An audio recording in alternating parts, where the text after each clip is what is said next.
So welcome everyone once again to this community chat. Today is June 10th, and we have, as every Thursday, some experts here, and I thank all of our attendees for joining us today.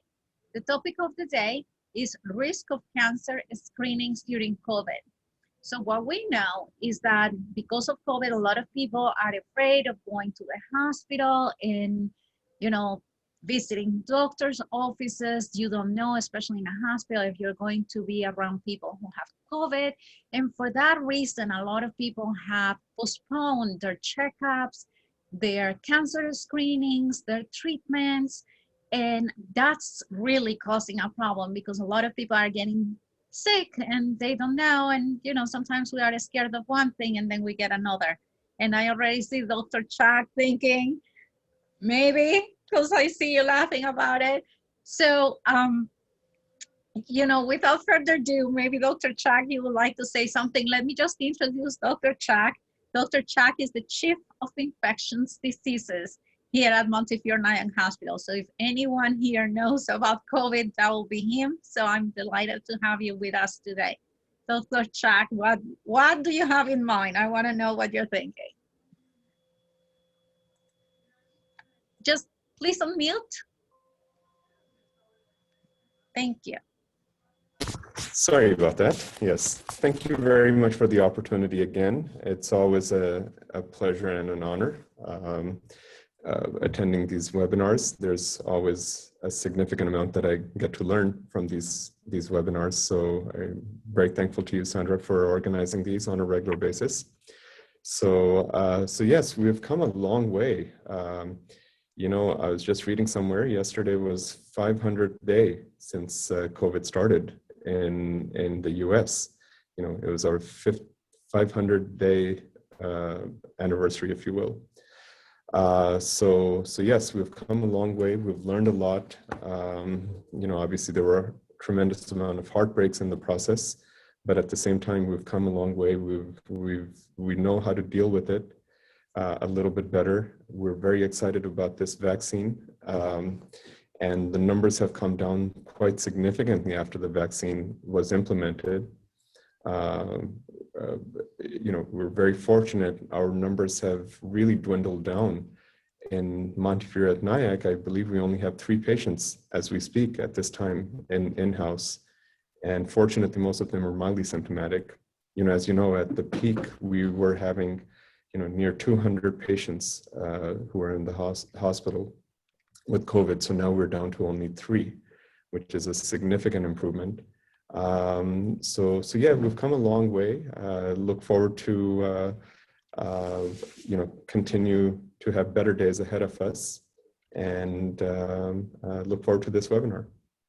And Dr. Chuck, tell us a little bit about the topic of the day, like cancer, right? Like we hear that most vulnerable patients, obviously patients with cancer are more prone to also get COVID. Like, why is that?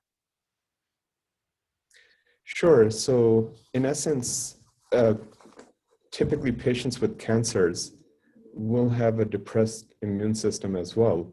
As we're finding out, COVID has been attacking a quote unquote more vulnerable population.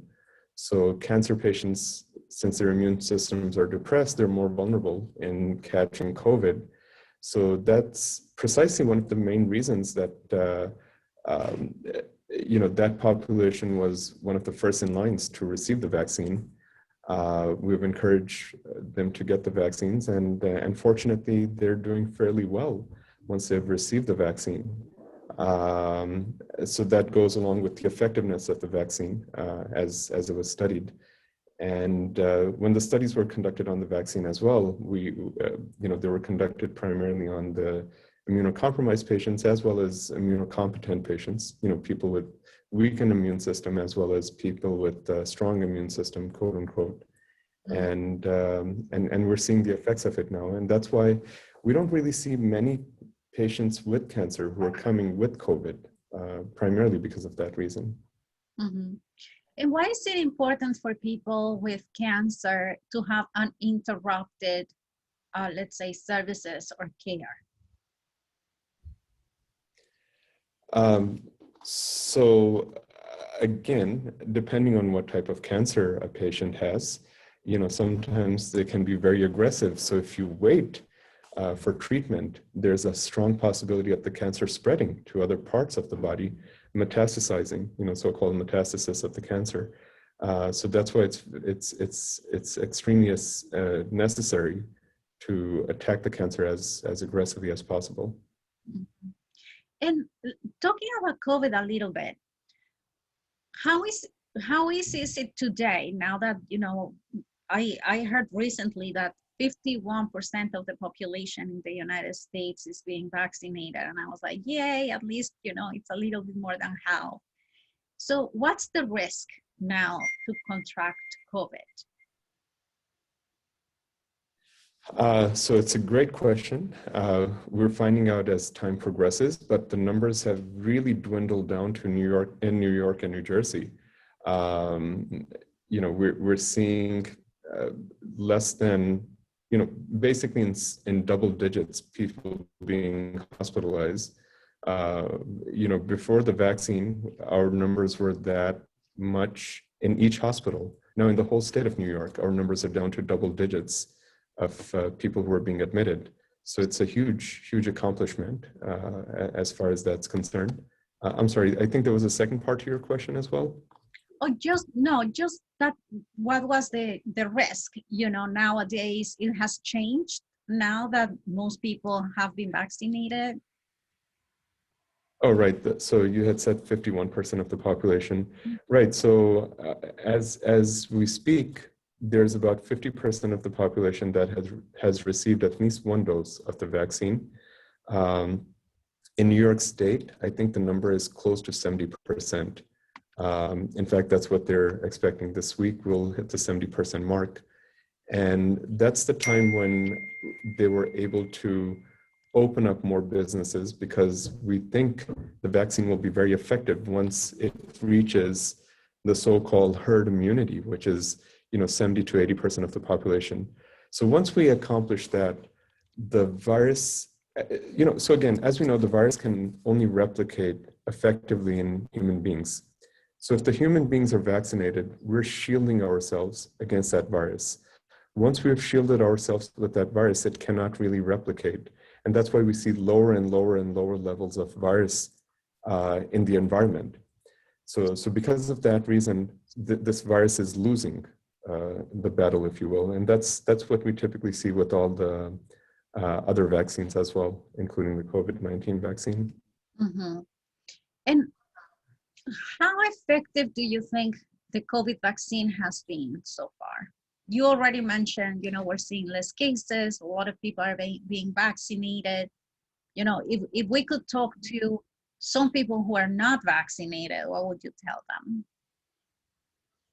Right, so that's a great question. When when the studies were conducted of the vaccines, we found that the so-called mRNA vaccines, which is the Pfizer vaccine as well as the Moderna vaccine, it was shown to be effective between 94 to 95%, i.e. when the patients would receive both doses, wait a couple of weeks, there's a up to a 95% chance of you not getting COVID. And even if you would get COVID, the symptoms will be extremely mild. We hardly saw anybody, any mortality, any person dying after receiving the vaccine. And that's been our personal experience as well. So that's how effective they've been. The other Johnson & Johnson, it's shown to be effective in the upper 80%, 86 to 88%. And the biggest advantage being it's only one dose rather than two doses that we get with Moderna and Pfizer. So yes, so 95% effectiveness of a vaccine is really a tremendous accomplishment. So once more and more population gets vaccinated, we're seeing the positive effects of it. Mm-hmm. And just I was thinking, what is the easiest way to contract COVID? if you're not vaccinated. So if you're not vaccinated, that will be an easy way to contract COVID. But at this point, we are still encouraging, especially in certain high-risk areas, if somebody is in a hospital or a physician's office, some crowded areas, we should still continue to wear the mask. So we're still encouraging it. Excessive hand washing, that's still in.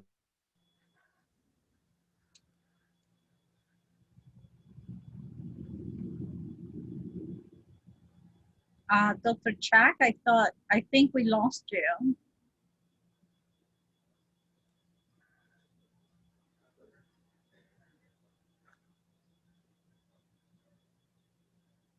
Dr. Chak?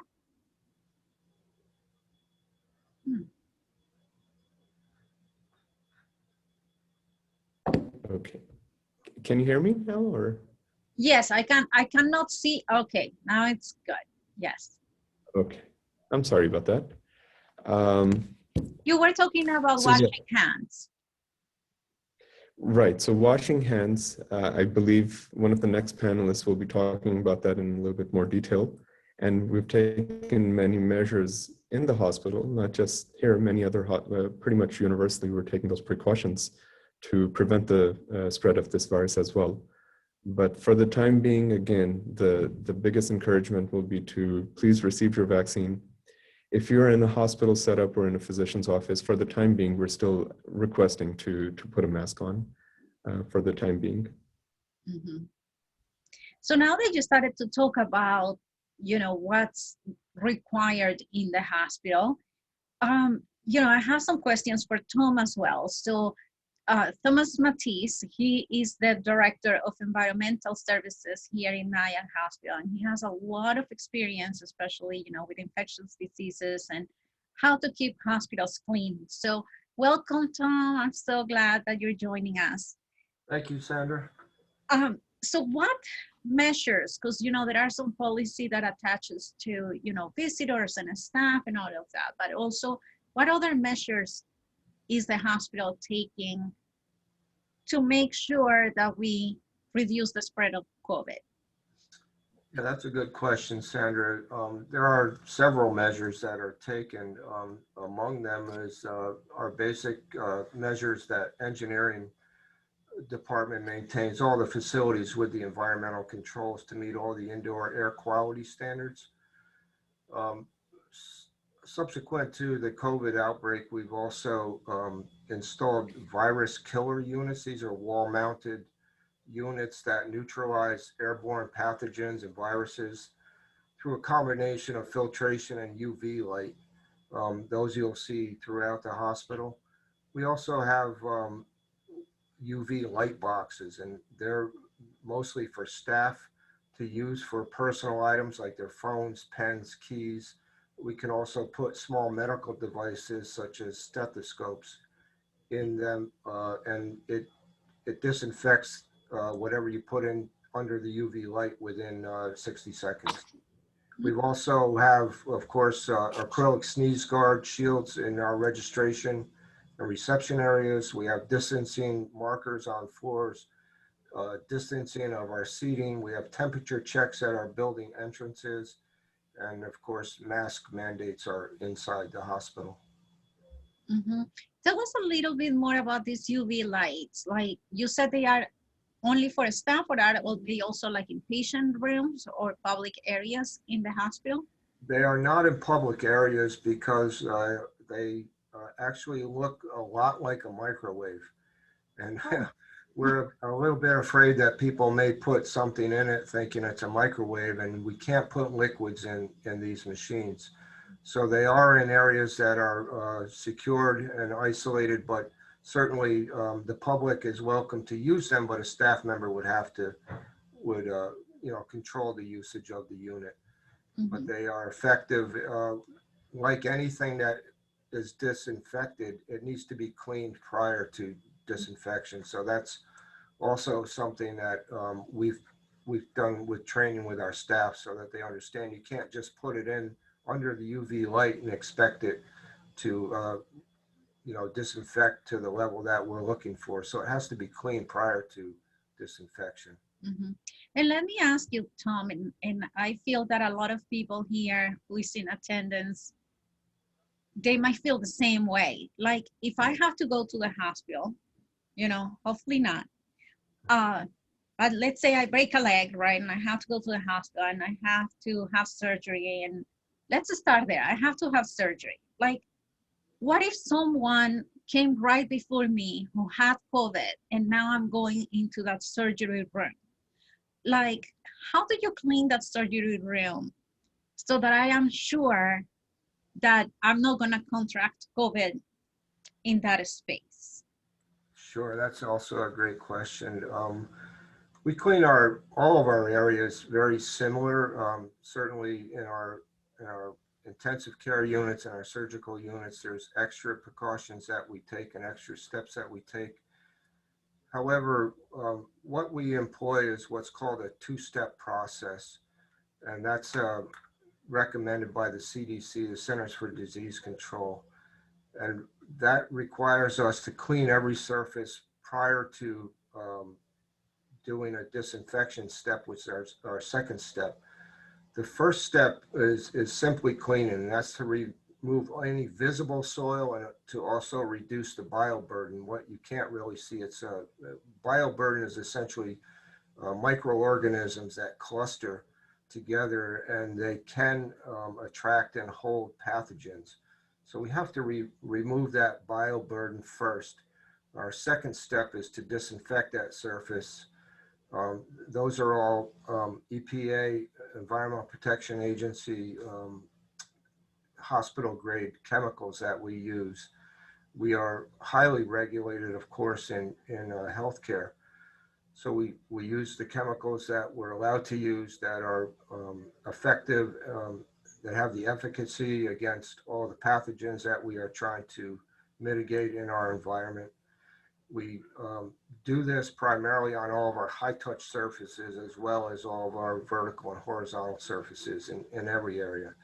Our focus of high touch cleaning is mostly those areas where your hands are going to contact frequently, and mostly staff hands is what we focus on, because staff move around the building and they can carry things from one place to another. So we try to mitigate that by using this two-step process in our high-touch areas: door handles, knobs, flush handles on toilets, handrails, elevator buttons, remote controls, cords in the rooms, those type of areas.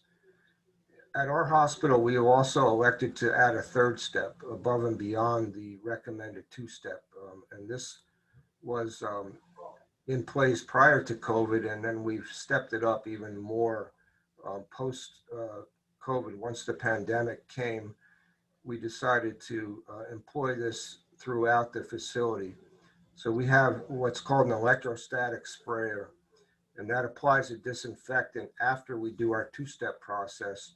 And this really effectively coats all the surfaces in those really difficult, unreachable areas that we can't get with a manual process.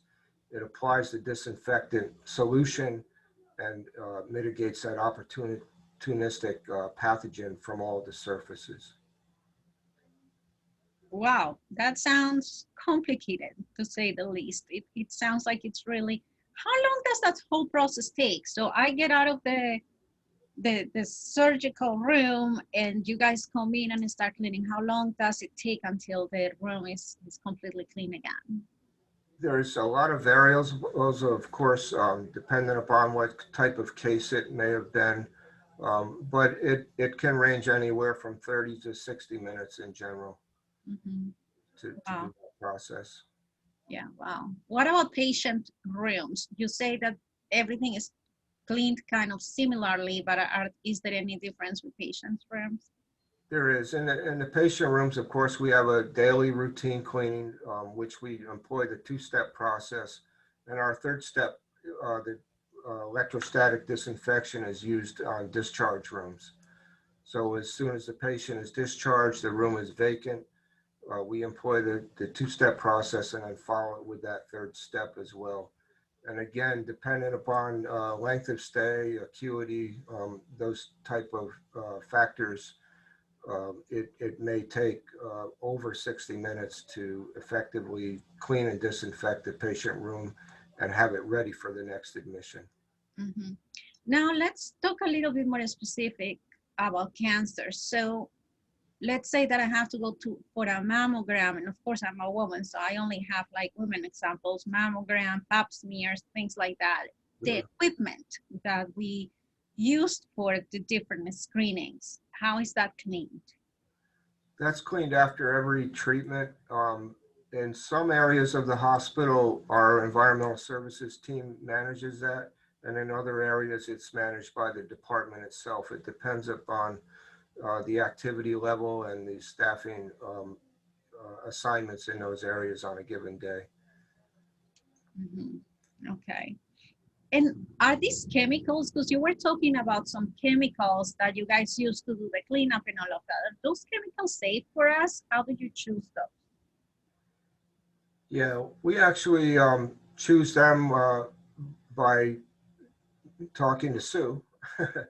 We take our cleaning agents and disinfectants and we bring them to the Infection Prevention and Control Committee. They're recommended essentially by the Environmental Services Department based on their label claims for their pathogen mitigation, efficacy, the contact, what we call contact or wet time, dwell time, the time that the chemical has to remain wet on the surface to be effective. Once we do all of that, we test it in areas where there are no people to see if there's any odors that are associated with it. Sometimes patients that are in treatments, especially cancer patients, have greater sensitivity to odors. So we want to take into consideration the odors and any residual product that might be left in the atmosphere or on the environment so that we can make sure that it's managed safely and that we can all be comfortable with it being used in every area of the hospital. When it comes to the equipment that we use with our chemicals, we also look at ergonomics, decibel ratings, safety features, and the overall user friendliness of the piece of equipment so that it's safe for staff, it's comfortable to use, it's not too loud, and that it actually does what it's supposed to do with the chemical. Tom, this might sound like a stupid question, but you know, when we go to a hotel, I love when they put that like piece of paper on top of the toilet, you know, like sealing the toilet. I'm Yeah. like, okay, it's been cleaned. Yeah. Is there any way like that, like me as a patient can get to a hospital and be like, okay, they were here and they cleaned? Yeah, we actually use those. Those are called Oh, toilet. really? Oh, nice. Okay. Yeah, I we do. haven't been a patient here yet. Yeah. We have those. We also have a little sticky note that we put on the bathroom mirror that says the room was cleaned and disinfected.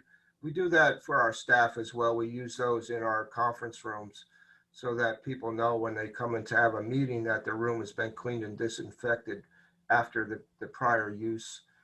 We also have tent cards that we leave in the room to let everybody know that we were there, how to contact us if they need service. And we also have another card that we leave if we come to a patient room and they're perhaps in surgery or having a procedure or having a test and they miss us. We leave a card saying, you know, that we were there, we cleaned the room, it was cleaned and disinfected, how to contact us if they have any additional needs. We have them also in our public restrooms. We have signage in the hospital letting folks know about our electrostatic disinfection. So there's hopefully lots of communication so everybody knows that they can feel safe when they're in our environment. Yeah, that is nice. That, you know, gives you some sense of confidence to come into a room and find that, you know, I think that it makes Absolutely. us feel safer.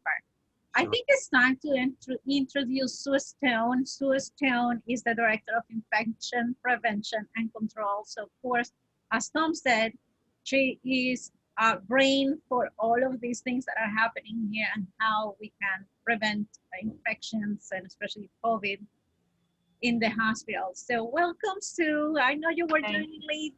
Doesn't matter. It's fine. Thank you so much. Thank you. So, tell us a little bit about, everything that the hospital is doing in order to prevent infection, not only, for patients, but if we as a staff obviously get sick, we're going to make other people sick. So, Sure. Yeah, so we have a great team. We collaborate with everything from, if you remember during COVID, there were shortage in supplies. So we might not have had the supply that someone was used to, but we educated them on the new supply so that they could keep the patients and themselves safe. So the number one way to prevent infection for ourselves and our patients is to perform good hand hygiene.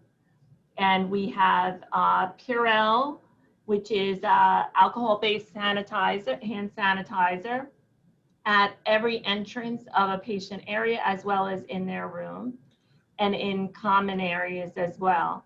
We also offer staff lotion so that their hands don't get dry or cracked.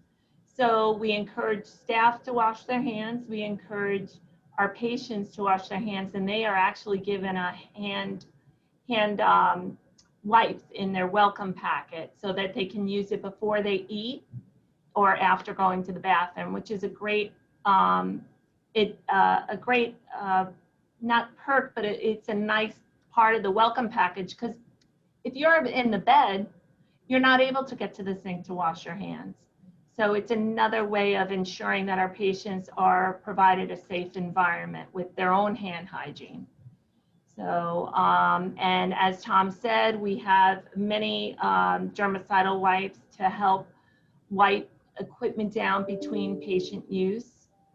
And Tom's team has done a great job at wiping down, at creating a safe environment for our patients, as well as us, right? absolutely. So, and the employee. So.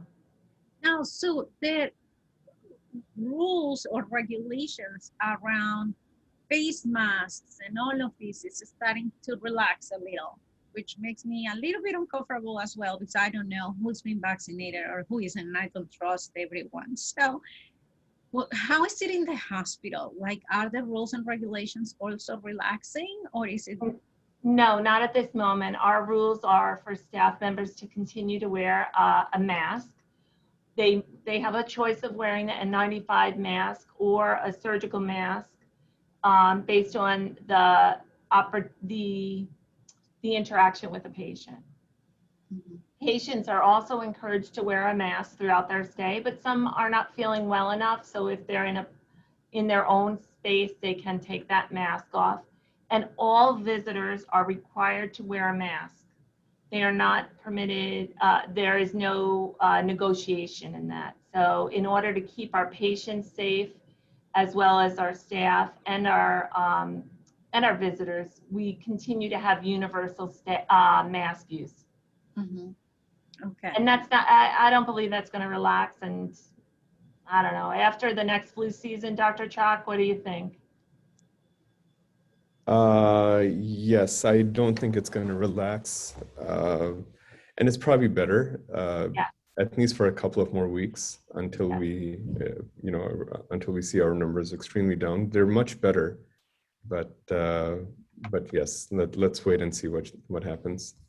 Yeah. Mm-hmm. Now let me ask you something. Like, I keep hand sanitizer everywhere. Every time here, of course, I'm by myself, so I don't have a mask, but everywhere else, I'm wearing a mask at all times. And people are telling me, like, relax. You are the experts. Should we really relax? Or, keep being as paranoid as I am? If I'm going grocery shopping, even if there is not a mandatory mask use there, I am vaccinated. I should be. It's what my comfort level is to continue wearing a mask for this time when our optimal level of vaccination in our community is not. We're almost there, right? We're almost there. Open air is a different story, but closed environments, I am going to continue. So. Yeah. Okay. So I'll keep saying I'm not paranoid. I'm just practicing safety measures. Okay, and now we also have, thank you, Sue, and we also have Dr. Sonny Mitchell. Thank you so much for joining us again. So after we got a whole explanation on how things are cleaned and how we're keeping the hospital safe and how people can still come to the hospital for their checkups, can you please tell us about the importance of screening? Like, why do we need to keep screening for cancer, even when the #1 killer right now could be COVID and not cancer? Thank you for having me. It's a pleasure to be here. That's an excellent question. So we do know that cancer screening is incredibly important. Many types of cancer are actually incredibly treatable, especially when they're diagnosed at an early stage. So as early as possible when it would appear. Breast cancer specifically is very, very treatable. And we're able to do that quite frequently using a regular screening mammogram. So once a year, get your mammogram. Some women may be encouraged to also have an ultrasound as well. Our facility is able to, offer mammograms throughout the week. We also have imaging appointments on the weekend as well. And then some later in the evening. We really try to accommodate the needs of the community as efficiently as possible. I would hate for anybody's health to be to take a back seat because of the way the world is these days, but it's very doable. So we encourage everyone, I'm sure as everyone has spoken about before, to practice common sense actions, including getting vaccinated, but also continue with the screening, whether it be a mammogram for your breast, a colonoscopy, if you're doing a CT screening for the lung, dermatology appointments, those are typically once a year for a lot of people. So all of those appointments are very important, very important. And Dr. Mitchell, are these services available only at the hospital, or can you also have these services at your regular doctor's office or something? Because I'm asking because I remember last year when COVID first started, people were trying to make appointments and everything seemed kind of closed. Like, oh, we're not open for that. It was emergencies only. So how is it now? Is it more open? Yeah, it's another great question. So here at the breast center, we're actually a separate building on the hospital campus. And we've really made an accommodation in hours and times that are available for getting a mammogram, getting an ultrasound, getting an MRI. So everyone is able to make an appointment in a timely manner, get their appointment that they desire. So we've really opened up time and availability to the community in order to accommodate everyone. Mm-hmm. How did you get referrals for the different screenings? So typically what you would do is if you are getting mammograms every year and you're not someone who's plugged into a breast surgeon, that referral would come from your primary care, quite frequently your family practitioner, your gynecologist. Those are very common people to get that order for the mammogram or that referral at your regular annual visit, or you can call them up if you're due for those studies. Same thing with colonoscopies, for colorectal screening, dermatology screening, family practice, primary care, gynecology. Take care of assuring that that our patients get all of the screening that they need. And at what age do you need to start the different screenings? So the guidelines for screening for colonoscopies, I believe, has recently changed as well. There's always, we're always learning more, and the exact age to get started and then how often you should get those really varies by type of screening or type of study. With breast, the current recommendation is for most people to start at age 40, unless there's some reason to start earlier than that. And then the recommendations as far as when your next study would be, or your next, whether it be your next colonoscopy or your next dermatology appointment to look at your skin, or your next mammogram, those recommendations will always be very clearly spelled out to you. Mhm. Thank you. And at this time, I would like to remind our participants that if you have any questions for our experts, you can write them down in the chat box or the Q&A box, because we're running out of my questions and we still have some time left. So this is your chance to ask our experts your questions. Dr. Chak, tell us a little bit about, your final thoughts, why we need to keep, keeping safe from COVID and all of this. Thank you once again, Sandra. It was a great webinar, and really thankful for all the participants, Dr. Mitchell and Sue and Tom Matisse, and you for sure, Sandra. It was great. So yes, so the battle is still going on. It's not over yet. I mean, we've made tremendous strides. We have come a very long way, but it's still a global pandemic. It's not completely over as of yet. We're still trying to reach that threshold of 70-75% people getting vaccinated and the so-called herd immunity. We're trying to get there. We're almost there, but we cannot let our guard down. This is a vicious virus. In some instances, it's shown to mutate to different strains, where it's affecting, as you could see in different countries, we're seeing different strains. However, if we get the vaccine in a timely manner, we should be able to overcome those different strains that we're seeing as well. So yes, so the take-home message is, please do not let your guard down. As everybody has mentioned, various recommendations, please continue to follow them. The one thing, as Sue mentioned quite strongly, is hand washing. Please do not let your guard down as far as hand washing goes. That's shown to be extremely effective against bacterial and viral infections and other pathogens as well. So please don't let your guard down. Please continue to do what you're doing. We've come a long way, and we still have a little bit more ways to go. Thank you, Dr. Chak. Tom, any last reassuring words for our participants and people who would like to still need to feel safe when they go to the hospital? Yeah, Sandra, actually, I was thinking,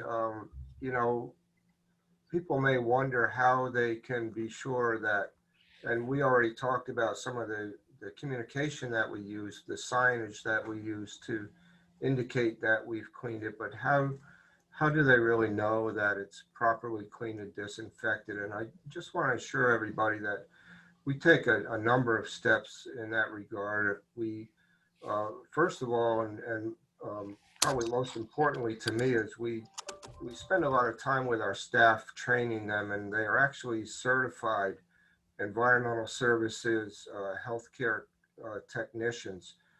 And that's through the American Hospital Association. So that's significant, because they all have a core competency, a baseline of expectation. So that's important, that they're trained properly. We are ensured that they not only know how to do what they do, but they understand why, and they can feel confident with the knowledge that they have, and that they're using their products and their equipment properly to ensure that the hospital is safe. We also do random samples using what we call fluorescent markers, where we mark areas that don't show up without a special light to verify that the cleaning performance has been completed as expected. So our leadership team walks around every day and pre-marks areas with these fluorescent markers, and then we go back later in the day and we look with this special light. It's an ultraviolet light to see if any of that mark still exists or if it's been removed as it should have been, so that we can verify performance that way. And that really helps us as well. And I think, the other thing is, Sue talked about our hand hygiene program.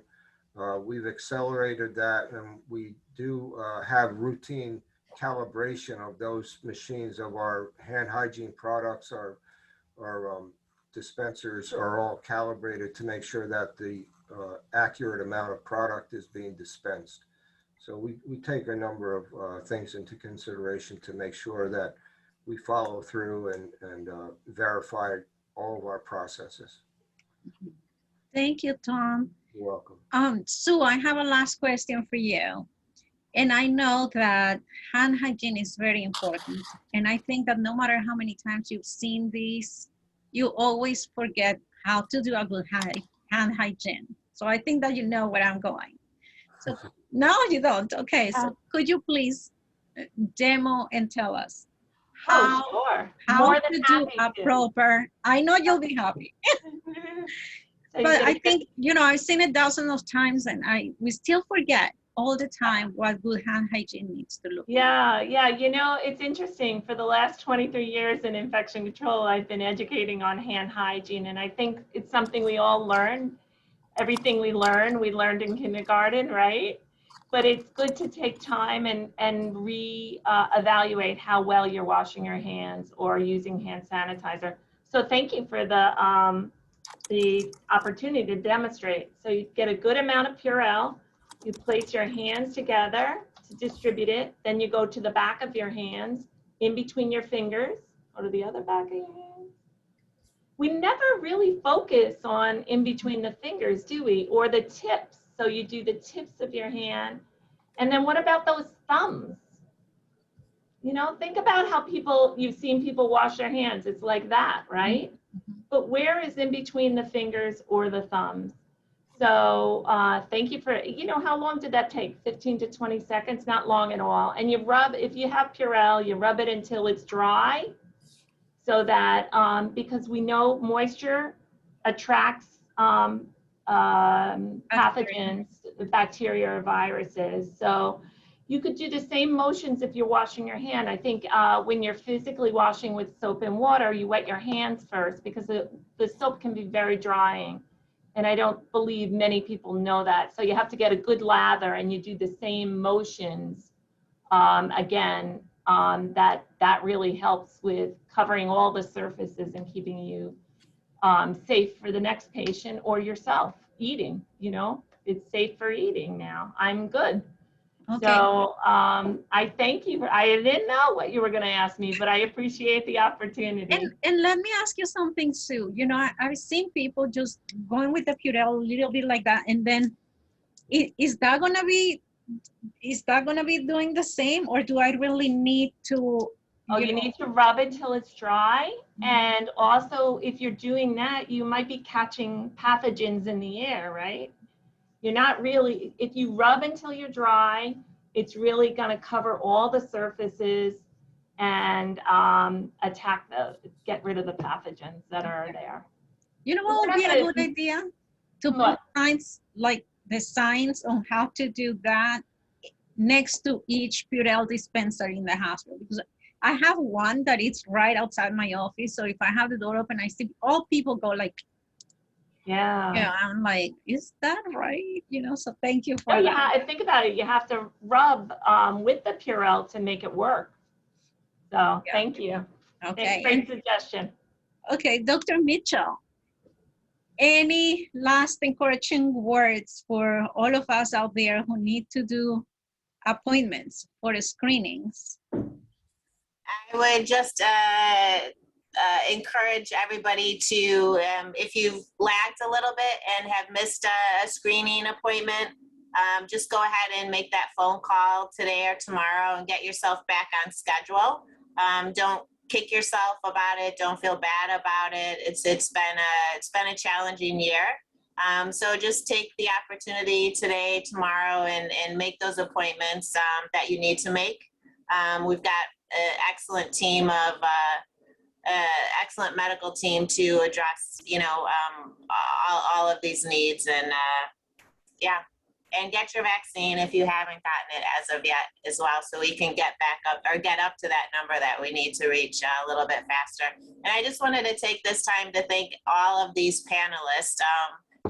You guys are all amazing, and I know that I appreciate everything that you do, and our entire team and hospital does as well. So thank you, each and every one of you. Thanks. And Dr. Mitchell, what's the phone number to make appointments? Just call the General Hospital? I don't have the phone number for all of the appointments. For our breast center, in regards to Mammograms. in regards to mammograms, I'm actually going to give you, I'll give you our office number, which is the breast surgery side, and we'll make sure that you get the right one. This is probably the most difficult question I've ever been asked, but this number will get you through to us. It's 845-348-8507. 8507. And then Lori, who also works at the breast center, she's also sharing 845-24. It must be 348-8551.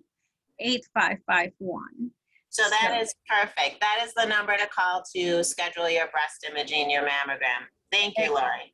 Okay, thanks, Lori. She's been so helpful today from, behind the curtain. So thank you so much to all of you. I know it's hard to manage your time here when you're in the hospital and being able to be here for a whole hour. So thank you, thank you, thank you. Can I just add one more thing, if you don't mind? I just have to reiterate what Tom and Sue said as well, and what Dr. Mitchell echoed. Yes, they've done an absolutely amazing job. The hospital is very safe. I come to the hospital every day, and I go back to my family comfortable, knowing that they've just done an amazing job in all the cleanup that needs to be done, all the sterilization, the hand washing and whatnot. So yes, it's a very good environment where the infection control methods have been implemented to the best of their ability. And as I said, I go back to my family very, feeling very safe. So just wanted to reassure everybody about that. If there is something that is pending, a test that's pending that you need to get done, as Dr. Mitchell said, any screening tests that need to be done, please do not delay them. And please come to this environment, which we are considering as a very safe environment at this point. Yes. And I share the sentiment for Chuck. So absolutely, same for me. I always say, if there is a place that is clean, is my hospital, because I see what's going on here. I don't feel the same in the supermarket, but I do feel safe here in the hospital. So, and that's thanks to Tom and his team and Sue and her team. So thank you so much for keeping us safe and healthy. Okay, so that's all we have for today. And I'll see you next week, I guess, with a new community chat that I don't even remember what it is, but you'll get an email with all the information. So thank you so much for joining us, and I'll see you next week. Thank you all. Thank you.